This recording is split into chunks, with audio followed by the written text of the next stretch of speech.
Welcome back to ABC Local Lifestyles. Now, our movie critic Jim Hunter here with us this morning, and we're going to talk about something that certainly has been and still is affecting all the movies and all the TV shows that we watch, the strikes. Yes, the actors' strike is still going on, even though the writers' strike has ended. Yeah, I think maybe thankfully. we saw the writers' strike ended. Oh, great, you know, maybe things will get moving again, and things are getting written, but with the actor strike still going on, that doesn't really help us viewers out, right? And nothing can go into production if the actors are, you can have all the scripts in the world, but if no one is there to act them. I know. Yeah, and so the actors' strike is still happening. It's still causing all of these problems in Hollywood.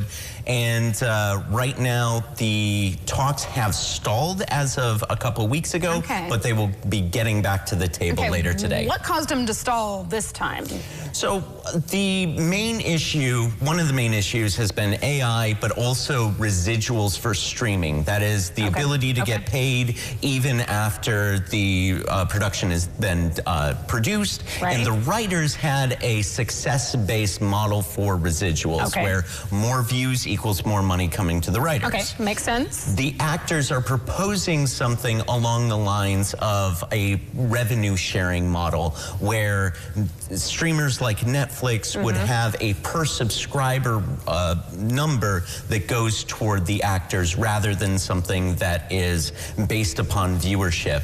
And what the actors will argue is that their membership needs that money in a much more consistent way than perhaps the writers do, and there's a different level of work, and so the compensation. So it's not exactly the same, the things that they're kind of trying to negotiate and all that. So that's maybe why this is taking longer for the actors. Okay, but they are still working on this, like you said, or things are going to hopefully start again soon, these talks. Exactly. They're meant to go back to talks again today. There was a brief proposal from more A-list actors, George Clooney being among them, Ben Affleck, a few others, who were saying, let us just pay more into the actors fund to allow some lower paid actors to get more money. Unfortunately, because they're a federally mandated or federally regulated labor organization, any contributions to their fund have to come from the studios and not from other members. Okay, so that probably isn't going to work? That's not going to work. That's not going to work.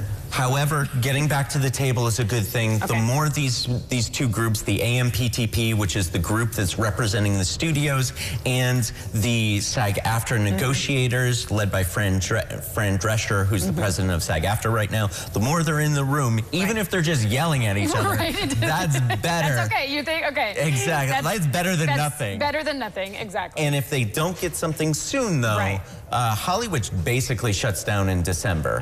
So if they don't get something, then it might be even after Christmas. It will be into next year. Possibly. That's what many people are fearing right now. So best case scenario would be if these talks here over the next few weeks end up producing something for us. Exactly. Until then, we're just going to have to rely upon Taylor Swift. That's right. Which we would be fine with that. What were the numbers from weekend number 2? So it was a 64% drop, and it was $33 million in the second weekend. So 92 in the first weekend, 33 in the second weekend. Still some. Yeah.